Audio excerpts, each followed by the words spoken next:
হরিশ্চন্দ্রপুরে প্রতিমন্ত্রী তাজমুল হোসেন ও জেলা পরিষদ সদস্য বুলবুল খানের গোষ্ঠীদ্বন্দ্বে এলাকায় উত্তেজনা ছড়িয়েছে। বুধবার রাতে দোকানপাট বন্ধ, পুলিশ ও র্যাব টহল চালিয়েছে।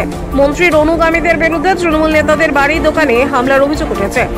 জাতীয় সড়ক অবরোধ করে বিক্ষোভ উঠেছে। বর্তমানে পরিস্থিতি নিয়ন্ত্রণে থাকলেও এলাকা এখনো টানটান। পুলিশ আমাদের কমিটমেন্ট করেছে যে যারা এই ঘটনার সঙ্গে যুক্ত তাদের আইনানুগ ব্যবস্থা উনি গ্রহণ করবেন। পুলিশ প্রশাসনের উপরে আমাদের আস্থা আছে। সমস্ত দলীয় কর্মীরা জড়ো হয়েছিল, এসেছিল হরিশ্চন্দ্রপুরে।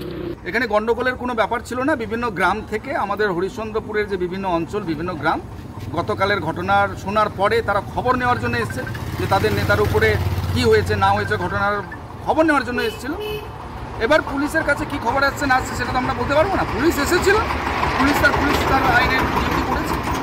আমাদের হরিশ্চন্দ্রপুরের প্রপারে পূজন দাস এবং সাহেবের বাড়িতে আক্রমণ, এটা আমরা নিন্দা জানাচ্ছি এবং এটা অত্যন্ত দুর্ভাগ্যজনক।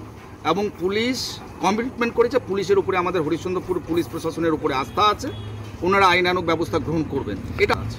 সেটা তো এক প্রকার সন্ত্রাসী। রাতের বেলা যদি কারো একটা আমাদের তৃণমূল নেতার বাড়ি ভাঙচুর হয় তাহলে এটা সন্ত্রাস না তো কি? ভাঙচুর তো তৃণমূলের বিরুদ্ধেই করছে। সে তৃণমূল করুক, কংগ্রেস করুক, সিপিএম করুক, বিজেপি করুক, যে সন্ত্রাস তো সন্ত্রাস। সে যেহেতু হোক না কেন, যারা সন্ত্রাসী কাজ করেছে তাদের আমরা শাস্তি চাই, এটাই আমাদের প্রশাসনের কাছে দাবি।